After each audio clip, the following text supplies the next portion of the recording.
Hi, I'm Daniel Lucas, and welcome to Book 101 Review. Book 101 is all about the books that I read for the last 40 years. And today I have my special guest. He is my feature author of the month of March.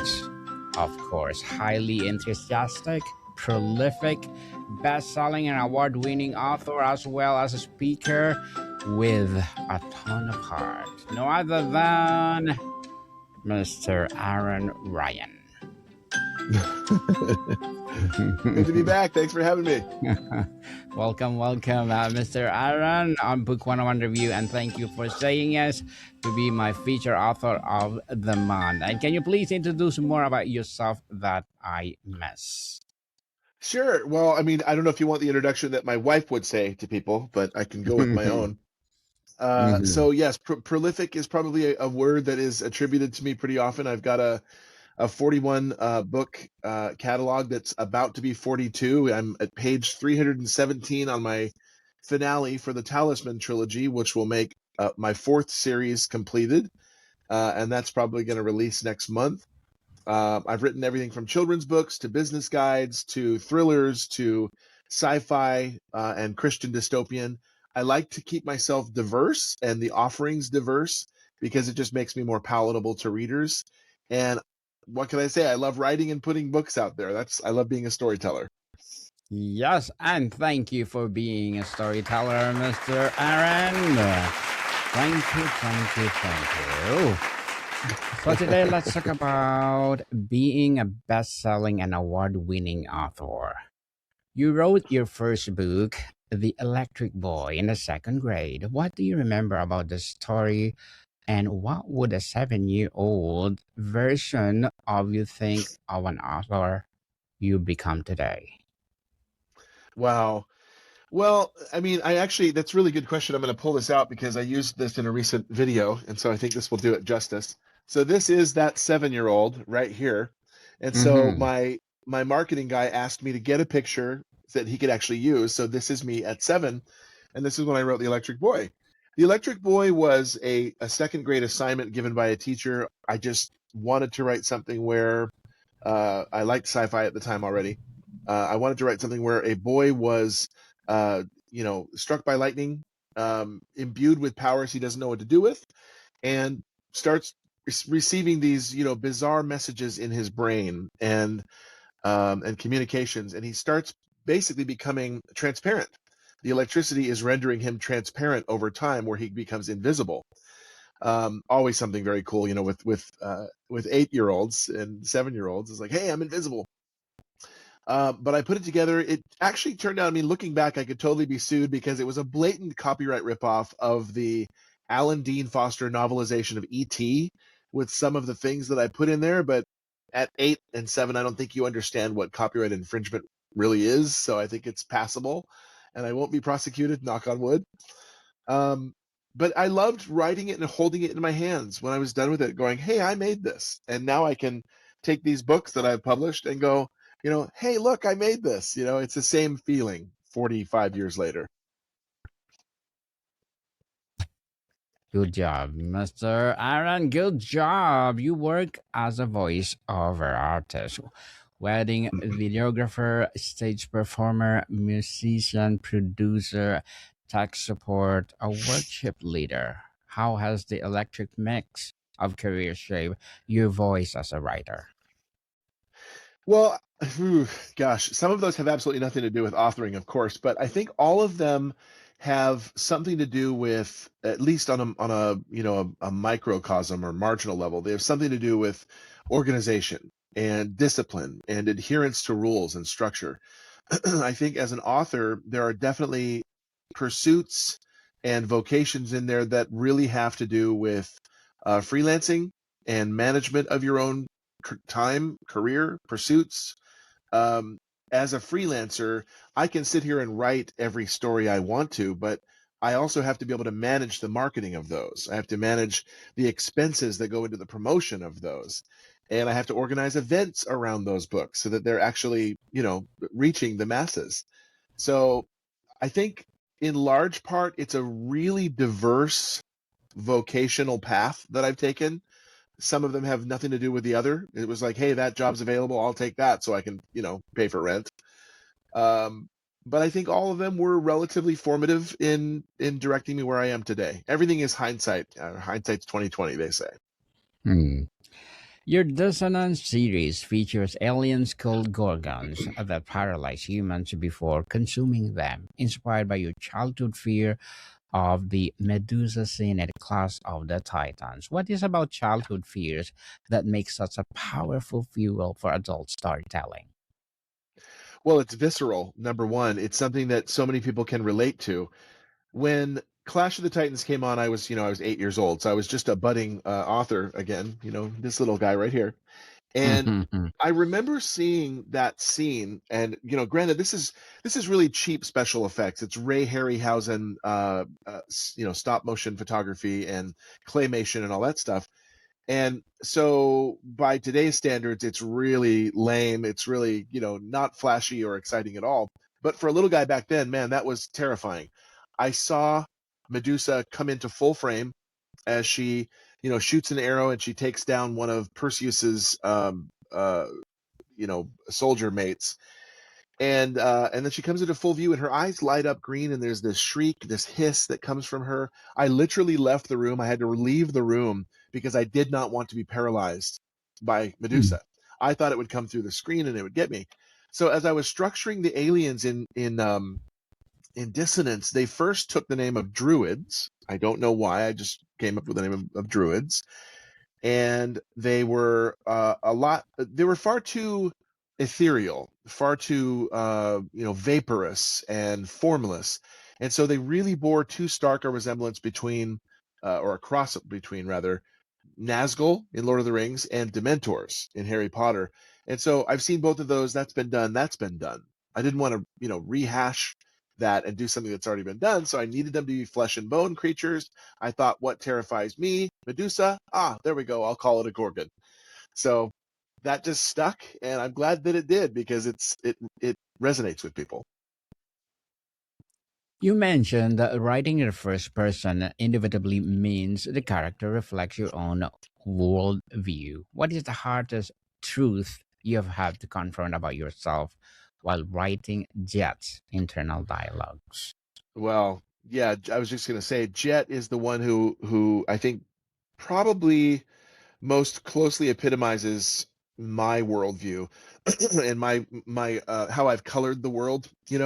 He's a cynic. He's a cynic by nature. He has been hardened through loss of family, through betrayal, through lack of information, through pride, his own pride, and the world is turned upside down. The Gorgons own the surface, and they'll eat you if they freeze you and you go up there and they get you. So he's a real gritty, hardened soldier who doesn't have a real optimistic appraisal of the world. Are we exposed? Security teams ask this every day. Vulnerabilities across network, cloud, AI, and OT silos hide the truth, and attackers are watching. Tenable unifies your tools, teams, and data so you can spot and close risks fast. Tenable's AI-powered exposure management gives teams one view of risk, helping them focus, take action, and close critical exposures fast. Visit Tenable.com. Tenable, your exposure ends here. I resonate with that because I have been through my own crucibles. I've been through my own fires, and that's colored my worldview. Do I believe in people? Do I believe inherently that you can be good? Absolutely. But human nature and interactions with people have taught me that people aren't quite as, rose-colored stained glass window as that. So there's a variety. There's the darker side. The Darker Side. The Dissonance series is now a six-book saga with 51-hour audiobook, which you narrate yourself. What is like to spend the many hours inside your own created world, speaking your characters' words aloud? Well, this is Dissonance. This is the six-book saga, and it's just turned out into something beautiful. And I love these box sets, and I love. Oh, I had it upside down. Let's hold it right side up. I Mm-hmm. love how this turned out. This is my story, and if there's anything I want to be remembered for, it's for Dissonance. Um, Narrating them, I'm also a voice actor. You can see my studio back there, and I frankly hate hate isn't a strong enough word. I loathe recording audiobooks, especially fiction audiobooks, because they take way too long and they pay way too little. However, I reached a crossroads where I said, man, if I entrust my books to someone else and they do a poor job in bringing that story or those characters to life, I'm going to be remiss about that forever. If they can't bring my characters to life and sound the way I hear them in my own head and properly reflect the grim reality and the tension in the story, the palpable tension, then they'll do the book a disservice. So that was one reason why I wanted to do it. Also, there are several people, the world becoming a microcosm in dissonance. There are several accents, and the world has kind of contracted. So there's several accents of different cultures represented in the book that I can do, and I intentionally wrote them that way so that when it came to the audiobook time, I would be able to narrate it and employ those accents, which I just have a great fun time doing. Mm, certainly. You've said an author's job is to take you to place that you don't want to go and then deliver you. What's the most uncomfortable place you've taken yourself as a writer, and how did you find your way back? Wow. So that's actually Mm, very current. It's very fresh and raw for me right now. This was the hardest book I'd ever written. It just published February 6th, and it is Talisman Nexus. And it is the middle chapter in the Talisman saga. Subterfuge released October 31st, I believe, of last year. This one released February 2nd. I am knee deep and very close to the finish line on Talisman Halcyon, which is the final chapter in this saga. These two books, though, these two most recent books, have been the hardest I've ever written because they are stretching me as a writer. They're requiring that I become super inventive with names. It's dealing with the multiverse. It is very science fictionally complex, much more so than anything I've ever written before. So I'm a pantser by nature. There's a plotter or a planner style of writer. They plot everything out, they plan it all out. And there is a pantser, they fly by the seat of their pants. They write very organically. That is how I prefer to write, but it's dangerous because you can write something and then, you can write yourself into a corner. Paint yourself into a corner is the phrase. But you can write yourself into a corner. You can trap yourself into an area where you're like, oh my gosh, I don't know that this is going to work. And do I need to control Z my way back to where it did work? But fortunately, it's always worked out, and I'm with moderate corrections, and I'm really grateful. I like the Talisman story now. It's still the most complex, most difficult thing I've ever written, but I do like it now. mm. Well, thank you for sharing to the world. Mr. Aaron, your work explores a profound question about what lines can be crossed for survival's sake. In a world that feels increasingly survival oriented, what lines do you fear our society is crossing right now? Well, without venturing into the political realm, because I'm not apolitical, but I just don't go there in interviews because that's the way that so many people's worldview is seen right now, is through the lens of politics and through national interactions with other nations. However, on a real raw, simple human level of you and me interaction side by side, I think that we've just become polarized is the saddest, scariest thing. When you go onto an elevator, or a bus, what do you see? Everyone's like this with their phone in their hands, and we're all cellular. We're all completely, isolated between the person on our right and left. I think it's really sad. I think it's not the way that it was meant to be. Social media has made us completely antisocial Mm, in person, and it's really sad. I don't think that was the intended effect, but it is the effect that it has rendered for sure.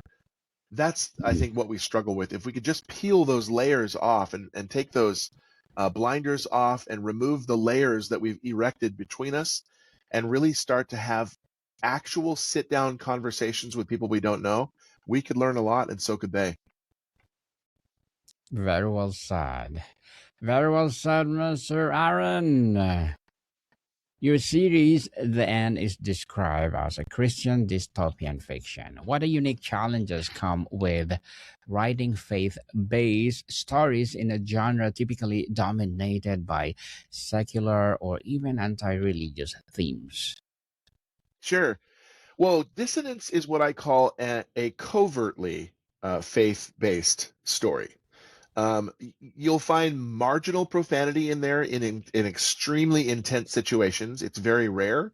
I will never use the F bomb. I will never take the Lord's name in vain, GD, JC, any of that. There won't be controversial material like F bombs or drugs or bullying or that kind of stuff. Extreme gore and violence. I don't need to write it. My readers don't need to read it. So, but it is a wrestle, it is a struggle. And in the afterword of Dissonance Volume 1 Reality, I actually address that. I say, as a Christian, I felt very convicted in putting out such material because the aliens they are graphic, when they kill you. It's rare when that happens, but it can be graphic. There is like the SH word when in moments of extreme intensity, and that's also rare, but nonetheless, it's in there, and I felt convicted. So it was hard to walk that fine line. That's dissonance. The end, there is none of that. There's no barbarism. There's no sex. There's no profanity. There's no, GD, taking the Lord's name in vain and F bomb and all that stuff will never be in my books. But it is overtly Christian. So it was much easier to write that one in a sci-fi genre with faith elements and hope elements because the genre is the genre. You take the people, whoever they are, and in the sci-fi genre, you will have people of faith. In a faith-filled genre, you'll have people of science fiction, predilection. So the lines are blurred a little bit. I don't think it matters too much what the genre is or what the people are. You can always make it work, and I have, and people buy it and they love it. Is it a challenge? Yes, but it's like you just have to think outside the box. I think people get limited in their boxes too much. Mr. Aaron, Tolkien is your favorite author. You've been reading, examining The Lord of the Rings, an independent critic. What is that Tolkien taught you about world building that you applied directly to your own sagas? Yeah, Tolkien is often criticized for taking, 3 paragraphs to describe a rock. And I think that's an unfair critique. He believed thoroughly in his world. He believed that it was real and that it actually existed at a point in time and at a geographic place. And it's there. To this day, it's just now evolved and taken over by new settlers. Lord of the Rings and The Hobbit, and especially the Silmarillion, the world building in there is absolutely exquisite. The descriptions, the rich, lavish descriptions that he gives to settings and terrain and regions and whatnot, and trees and organisms, it's amazing because you absolutely get this hugely tangible sense that they are real. I've tried to employ that in many of my books, and I do take that as primary inspiration, Tolkien's literature. I've used that as my inspiration for writing. I will never come close to the grandeur that he employed, but I do try. I do strive for that, and he is my model for making it believable. I believe that as a sci-fi writer, I do want to ground my stories in verisimilitude so that you actually believe that they are real, that they did happen, are happening, could happen. And I love that word. I place a high premium on it.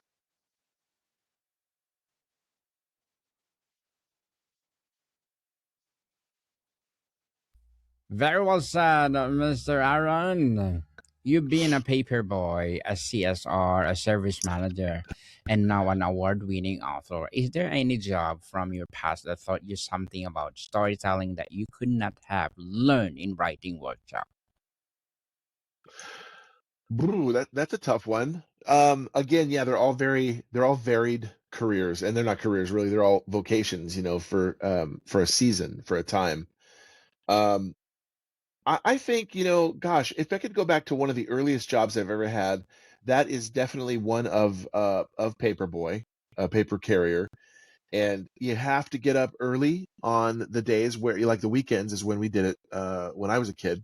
So you're delivering Saturday and Sunday papers on the weekend mornings, and then weekdays in the afternoon. And so it required discipline from a young age. It required discipline to make sure that you're out there at the paper shack, that you're stuffing all of those papers with the inserts, that you are keeping track of when your clients will and will not be home. If they're on vacation, you don't deliver all their papers, they're held. That you properly thank clients who tip you. And you treat it as you treat your vocation respectfully. Granted, a paper route is a transitory vocation to something greater, usually. Meaning no offense to those who are, 40, 50 years old, 30 years old, and that's their career as a paper carrier. Totally fine. But for the kids who know that's not their career, you have to treat it respectfully. And it did, I think from a young age, it did teach me plenty about management and discipline. In that, not that order, discipline and management. Discipline first. Certainly, Mr. Aaron, you narrate your own audiobooks. When you are in the booth performing your characters, do you discover things about them that you didn't know when you wrote them? Absolutely. When you write, you are devoid of hearing. It's all imaginary. And so you're going to hear these things in your head, but it doesn't really take shape until you've brought it to life audibly in the narration of a book. So, Sam, it's not Sam, excuse me, the character Joe Bassett, who is a staff sergeant in Dissonance from the Alpharetta blockade, who makes his way to the Clarksville blockade where Cameron Jet Shipley is.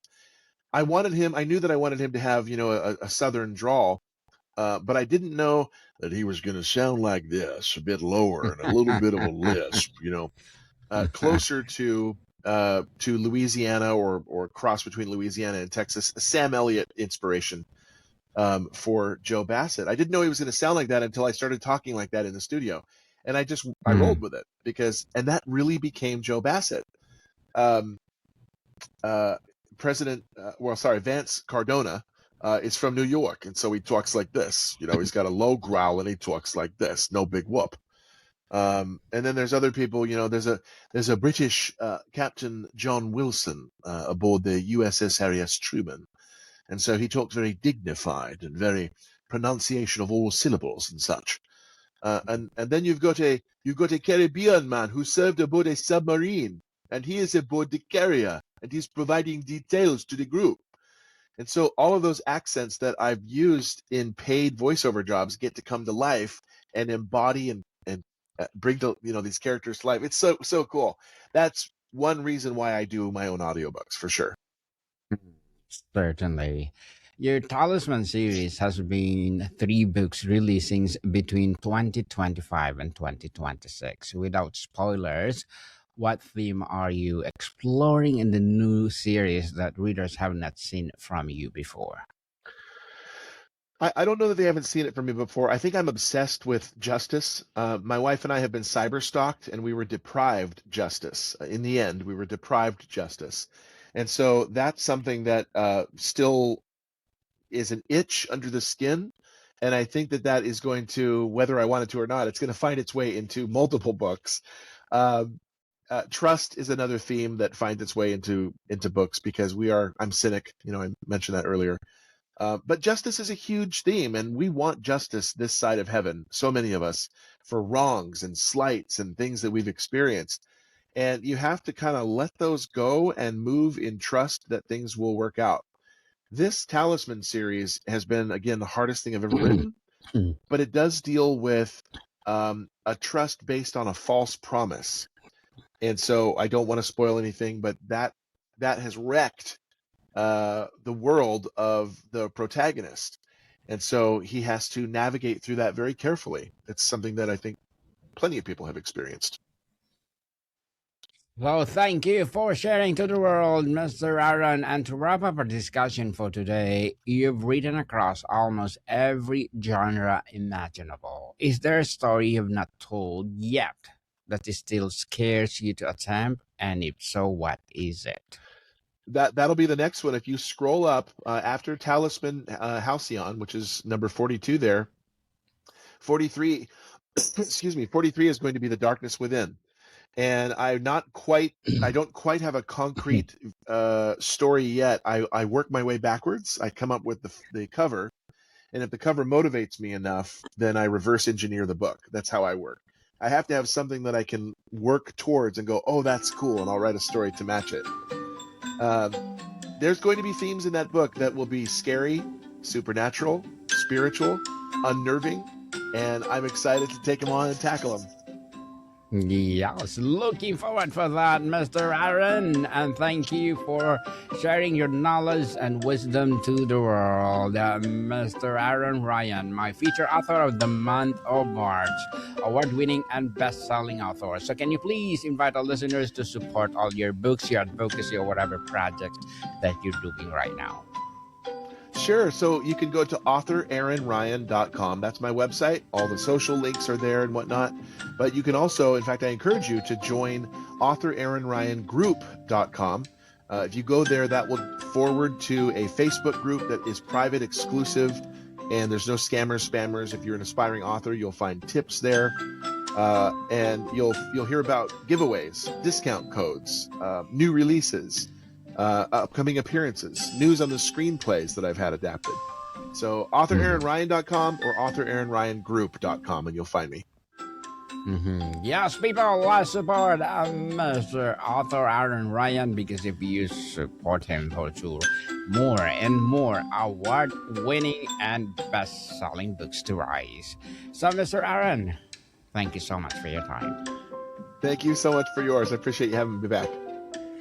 More to come, people. See you soon. So,